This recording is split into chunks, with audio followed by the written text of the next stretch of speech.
안녕하세요. 무역타짜 채널의 백상현입니다. 네, 추석 명절 잘 보내고 계시죠? 예, 좀 계속 무덥긴 했지만요. 자, 오늘 시간에는요, 신용장의 종류에 대해서 말씀드리도록 하겠습니다. 자, 신용장의 종류, 뭘 의미하는 것이냐? 신용장의 종류라는 거는요, 신용장에 여러 가지 항목들이 있는데 그 중에 아주 중요한 몇 가지 항목을 기준으로 했을 때 부르는 명칭 혹은 어떤 그 구분 이런 것들을 얘기한다라는 거죠. 여러분들 이런 걸 잘 기억하셔야 돼요. 종류다 그러면 보통은요 어떤 특정한 사물에 여러 가지가 있다라는 얘기잖아요. 그쵸? 예를 들어 가지고 동물의 종류 그러면 뭐 사자도 있고 호랑이도 있고 코끼리도 있고 막 이렇게 얘기하잖아요. 여러 가지가 있잖아요. 이건 그건 아니에요. 그런 게 아니고요. 이거는 좀 전에 말씀드린 대로 신용장의 중요한 몇 개 항목을 봤을 때 각각의 항목에 따라서 이 신용장은 뭐라고 부른다 라는 일종의 명칭에 더 가깝다라는 거죠. 근데 왜 신용장에 종류라는 그 말을 썼느냐? 종류라는 말을 썼느냐? 그거는 많은 다른 그 책이나 아니면 많은 그 유튜브에 올라오는 동영상 이런 것들을 보면 다 종류라고 표현을 하거든요. 그래서 저도 어쩔 수 없이 이렇게 표현을 했지만 사실은 이거는 이렇게 보시는 게 더 정확하다는 거죠. 특정 항목을 기준했을 때 부르는 명칭이다 라는 거죠. 그 다음에 이 부르는 명칭을 그럼 우리는 왜 배워야 되느냐? 이 명칭을 정확하게 알게 되면 그 신용장을 우리가 볼 때 특정 항목에 대해서 아 이거는 이러한 명칭으로 불리니까 이거는 이렇게 의미는 뭐고 그 다음에 이 신용장에 이 항목을 기준했을 때 어떻게 해석을 해야 되고 의미는 뭐고 어떻게 따라서 업무 처리를 해야 되느냐라는 걸 우리가 확실하게 할 수 있다는 거죠. 그리고 또한 바이어들하고 이렇게 상담을 할 때도 야 이번에 신용장 개설해 주는데 중요한 조항 이러이러한 조항을 넣어줘 이렇게 해줘 라고 말을 해도 되지만 이러한 명칭으로서 말을 하면 소통하기가 훨씬 편하다는 거죠. 어떻게 보면 이것도 전문 용어다라는 거죠. 같은 프로끼리는 같은 분야에 종사하는 프로끼리는 그들만이 쓰는 그 용어를 쓰면 서로 간에 의사소통이 훨씬 더 간단 명료하고 정확하겠죠. 그쵸? 예. 그래가지고 그 분야마다 다 그 전문 용어들이 있는 거 아니겠어요? 그죠? 이해가 되시겠죠? 자, 정리해드리면 신용장의 종류라는 거는 뭐냐? 신용장에 많은 조건들이 있지만 그 중에 중요한 조건들, 아주 큰 영향을 미칠 수 있는 중요한 조건들 몇 가지를 기준으로 해서 그 신용장을 부르는 그 명칭이다. 따라서 하나의 신용장에는 여러 가지 명칭이 있다라는 거죠. 물론 아시겠지만 신용장이라는 거는 종류는 하나예요. 형식은 딱 하나다라는 거죠. 전 세계적으로 통일이 돼 있어요. 다만 신용장마다 담고 있는 내용이 다르잖아요. 그쵸? 왜냐하면 이 신용장이 무역계약서를 기준으로 해서 개설이 되게 되는데 매 거래시마다 당사자 간에 맺는 그 계약의 내용은 다르겠죠. 그러니까 당연히 신용장의 그 내용, 항목의 내용들도 달라지고 따라서 그 명칭도 달라지게 되고 또한 하나의 신용장은 여러 가지 명칭을 갖게 된다라는 거죠. 중복적으로. 왜요? 항목이 많다니까요. 이해가 되시겠죠? 다시요.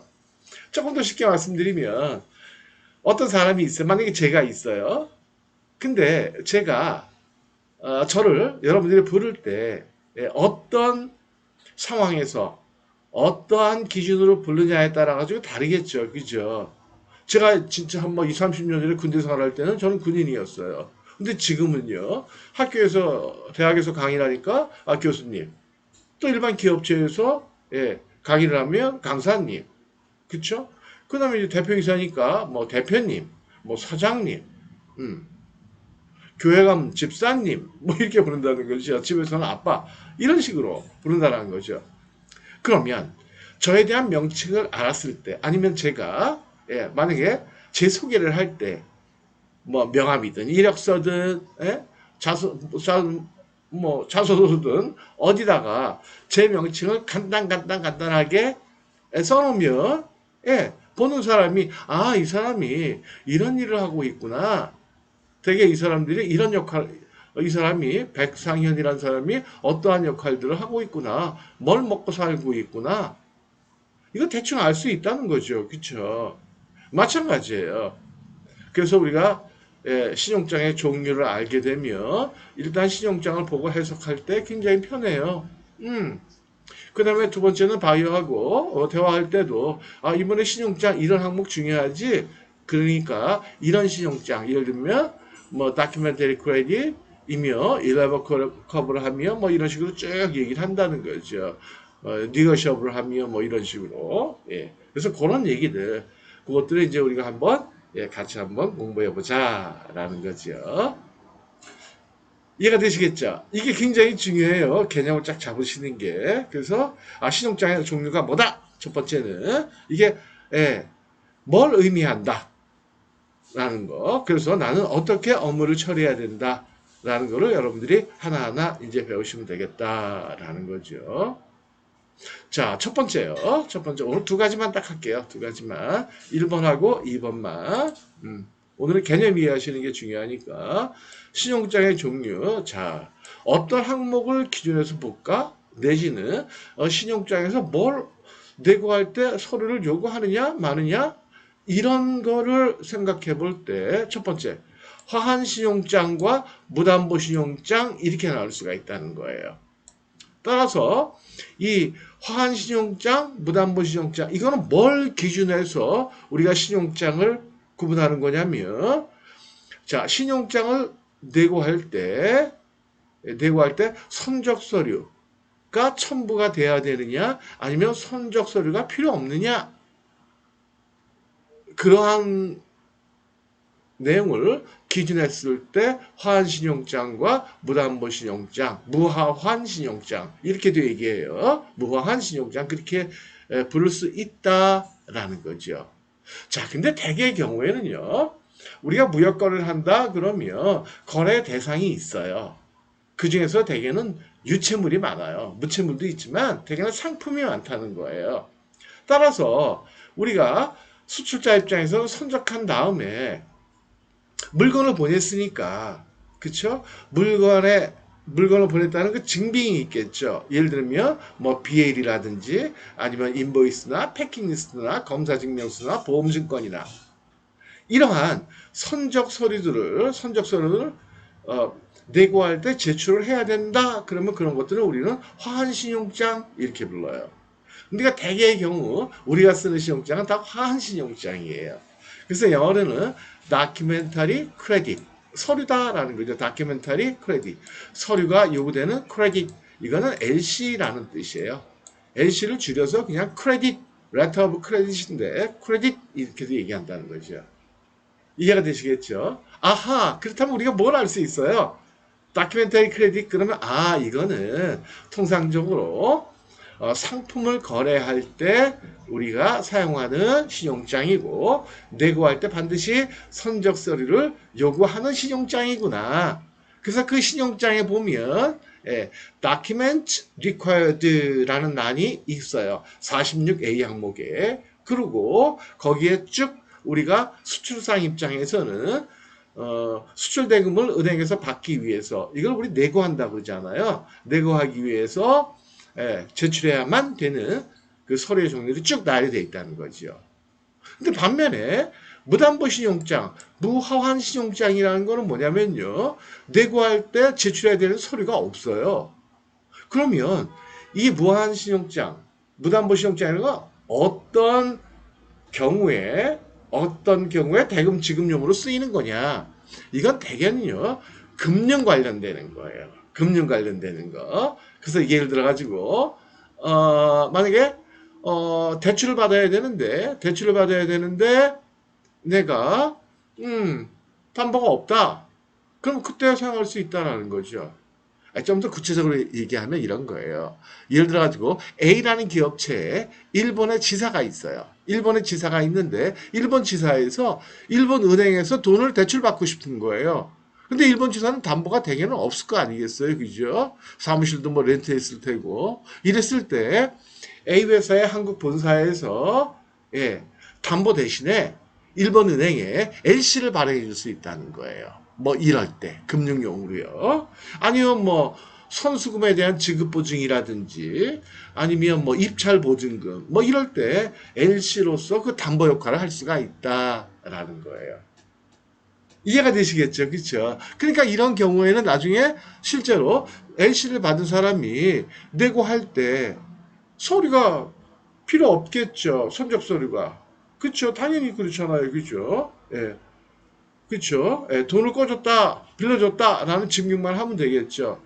그쵸? 예, 예. 그래서 이런 것들을 무담보 신용장이다. 근데 사실은 별로 중요한 건 아니에요. 그렇잖아요. 그죠? 우리는 당연히 다 다큐멘터리 크레딧을 쓰는 거고, 우리가 무역 금융용으로, 그러니까 뭐 해외 뭐 공사 입찰 들어갈 때 입찰 보증금이나 아니면 뭐 선수금 받았을 때 선수금 받은 거에 대한 뭐 보증용이나 그쵸? 아니면 뭐 대출을 받을 때 담보용이나 이럴 때 사실은 뭐 신용장을 쓴다? 저는 안 써봤어요. 근데 대기업체 못 쓰는 경우도 있긴 하겠죠. 그쵸? 뭐 그랬던 얘기도 듣기도 했고요. 기업체 강의 나가서. 근데 그러나 여러분들은 거의 쓰실 일은 없다라는 거죠. 그게 바로 뭐냐면 화환신용장과 무담보 신용장의 차이다. 그래서 이런 거죠. 야, 이번에 나는 누구한테 얘기하실 때 여러분들이 이번에 저기 뭐야 다큐멘터리 쿨링 크레딧 그러니까 넌 다큐멘터리 크레딧 한번 써봤네. 그러면 얘가 금융 쪽에서 신용장을 썼구나. 상품 거래 뭐 이런 것들은 아니구나. 이렇게 상식적으로 생각하시면 된다라는 얘기예요. 예를 들어 가지고 또 신문 뭐 방송에서 대한민국의 그 저기 뭐야 그넌 다큐멘터리 크레딧 이거 받는 그 경우 수가 많아졌습니다. 뭐 이렇게 하면 금융용으로 우리가 뭐 이렇게 받는 것들이 많았구나 이렇게 생각하시면 된다. 별거 아니다라는 거예요. 자 한번 읽어보시면 화환신용장이란 화환신용장이란 선적 후 발행한 환어음에 그러니까 선적한 다음에 대금을 청구할 때는 환어음을 첨부해야 돼요. 환어음은 반드시 들어가야 돼요. 환어음이라는 게 그거라고 그랬잖아요. 얘기 들었나요? 예, 환어음이라는 게 뭐예요? 대금 청구서잖아요. 그쵸? 내가 이만큼 물건을 버렸으니까 나한테 물건 줘라는 어음인데 환어음, 청구서 역할하는 어음이다라는 거죠. 이건 당연한 거고요. 그 다음에 선적서류, 이게 중요해요. 서류가 신용장 조건과 일치하게 제출이 돼서 일치하면 어음의 지급인인 개설은행이 지급인수 확약하는 신용장이다. 지급인수 이건 뭐 대금을 줄 때 지급 방법도 있고 인수하는 방법도 있고 아니면 내고하는 방법도 있고 여러 가지 방법이 있어요. 여러분 그냥 간단하게 돈을 받는다 그렇게 생각하시면 돼요. 확약하는 신용장이며 무담보 신용장은 무한 신용장이라 환어음에 선적 서류가 첨부되지 않는 신용장, 여행자 신용장, 뭐 보증 신용장, 여행자 신용장 이제 안 쓰잖아요. 이거 옛날에 언제요? 김일 아저씨 아세요? 우리나라의 프로레슬러 김일 아저씨 빡치게 하고 다닐 때 그거보다 훨씬 이전에 쓰지도 않았어요. 저도 몰라요. 그 다음에 보증신용장. 이게 이제 보증용으로 쓰는 신용장. 아까 말씀드렸잖아요. 담보에 대한 보증이라든지 입찰 보증금이라든지 이럴 때. 자, 지금 이거 1번 중요하지도 않은 거 갖고 오랫동안 설명을 했어요. 그죠? 왜요? 네, 신용장의 종류, 이 말, 그 다음에 이 명칭, 그쵸? 이걸 왜 우리가 공부를 해야 돼? 의미가 뭐고? 왜 공부를 해야 되느냐? 이런 것들, 의미가 뭐냐? 이게 참 중요하니까. 그거 설명드리다 보니까 시간이 많이 갔네요. 예. 그래서, 그 다음에 두 번째, 취소 가능 신용과가 취소 불능 신용장. 이거 간단하니까 바로 해버릴게요. 이건 뭐냐면 신용장이 취소 가능할 수도 있고 불능할 수도 있어요. 근데 대개 신용장은 다 취소 불능이에요. 그러면 취소 가능이다라는 건 뭐냐? 이건 신용장을 발행한 다음에 개설 은행이 수익자한테 통지하지도 않고 일방적으로 취소나 조건 변경이 가능한 신용장이에요. 그러니까 이런 신용장은 쓰지 않아요. 우리나라 은행들은요, 이런 신용장을 받아서 통지해 주지도 않아요. 매입도 해 주지도 않고. 그 전 세계 마찬가지예요. 그래서 이런 신용장은 없다. 그렇게 보시면 돼요. 그리고 취소 불능 신용장, 이게 이제 일반적으로 우리가 많이 쓰는 irrevocable 신용장이다. 이거는 여러분들이 수출상이 동의하지 않으면 절대로 취소가 안 돼요. 예를 들어가지고 신용장을 딱 받았는데 취소 불능이라고 써 있다. 그러면 여러분들은 혹시라도 개설은행에서 야, 너 신용장 받았지? 당연히 받았지. 뭘 물어봐? 근데 미안한데 그거 취소해야 될 것 같아. 근데 여러분들 생각해 보셔가지고 싫다 그러면 당연히 싫으시겠죠. 그럼 무시하시면 돼요. 싫다? 싫어? 얘기할 필요도 없어요. 그쵸? 누가 여러분들 짜증나게 하면 대꾸할 필요 없잖아요. 그냥 말 안 하고 무시해버리면 돼요. 그게 최고예요. 말하면 쌈나요. 그죠? 그래서 신용자에 보면 이게 표시가 돼 있어요. 그 란이 있어요. 그죠? 그래서 나중에 이제 신용자 해설할 때 말씀드릴게요. 그래서 신용자에 보면 revocable, irrevocable 표시가 되어 있는데 대개는 다 irrevocable 이렇게 표시가 되어 있다는 거죠. 근데 많은 신용자에 보면 또 아무 표시가 없는 신용장도 많아요. revocable 아니면 irrevocable 둘 중에 아무것도 표시가 안 돼 있어. 그럼 그거는 irrevocable이에요. 자동으로. 이해가 되시겠죠? 그래서 이거는 모든 신용장은 irrevocable이다. 그래서 이것도 별로 걱정하실 필요가 없다. 여기서 근데 아셔야 될 건 뭐냐? 신용장은 취소가 가능하냐? 불능하다라는 얘기예요. 취소 가능하면 취급도 안 해요. 그쵸? 예를 들어 누가 여러분한테 약속하는데, 그쵸? 야, 내일 조선호텔 가가지고 저녁에 뷔페 사줄게. 근데 언제든 내가 내 맘대로 약속은 취소할 수 있어. 그러면 그 말 믿을 수가 있어요. 그쵸? 그쵸? 사랑하는 자기야, 밥 사줄게. 그러고는 금방, 근데 취소할 수도 있다. 에이, 기퉁뱅이 한 대 때려줘야지. 그쵸? 그런 얘기예요. 그래서 revocable, irrevocable 단어만 기억하시고요. documentary credit, documentary clean credit 아니면 non-documentary credit, none. 이게 더 편하시겠네요. non-documentary. 예. 무화환 신용장이다. 화환 이게 뭐예요? 선적서리가 붙는다라는 얘기지 뭐. 그쵸? 읽어보면은요, 취소 가능 신용장이란 개설은행이 수익자에게 통지하지 않고 일방적으로 취소나 조건 변경이 가능한 신용장이다. 그러나 개설은행이 매입은행이 매입 통보를 받기 이전까지만 취소가 가능하다. 이건 뭐냐면 비록 취소 가능 신용장이라도 매입은행이 돈을 지급을 했어. 여러분들이 돈을 받아왔어. 그럼 그건 취소가 안 된다는 거예요. 내가 말도 아니에요. 이런 일이 일어날 수가 없다니까. 왜요? 취소 가능 신용장 자체를 쓰지 않는다니까요. 이해가 되시겠죠? 그 다음에 취소 불능 신용장은 당사자 전원의 합의가 없으면 당사자는 누구예요? 개설은행 수출상 수입상이죠. 근데 이거 의미가 없고요. 그냥 수출상이 동의하지 않으면 안 된다. 그렇게 보시면 돼요. 취소나 조건 변경 요청은 누가 해요? 파이어나 은행이 하는 거잖아요. 개설은행이. 그러니까 그들은 당연히 해달라고 요구할 테고 문제는 수출상이라는 거죠. 그러니까 여러분들 딱 이렇게 생각하시면 돼요. 정리하면은 여러분들은 취소 가능 신용장 올 확률도 없고요. 만약에 따라서 취소 불능 신용장을 받았다, 그럼 걱정하실 필요 없다는 거예요. 그다음부터 여러분들이 딱 칼자루 잡은 거예요. 여러분들이 싫으면, 조건 변경을 해달라든지, 아니면 취소하자든지 신경 쓸 거 없다는 거예요. 그냥 선적해버리면 돼요. 선적해버리고, 돈 달라 그러면 은행은 돈을 줄 수밖에 없다라는 거죠. 자, 이해가 되시겠죠? 자, 그러면 오늘 여기까지 하고요. 이제 명절 마지막 날이네요. 예, 마무리 잘 하시고요. 또 내일부터 또 열심히 또 이제 일하셔야 되겠죠. 예. 아, 이 방송은 내일 나가는데요. 예, 사실 제가 예, 하루 전날 예, 지금 녹화하는 중이에요, 미리. 예, 내일은 또 아침에 깨어질까 봐. 예, 감사합니다. 마치도록 하겠습니다.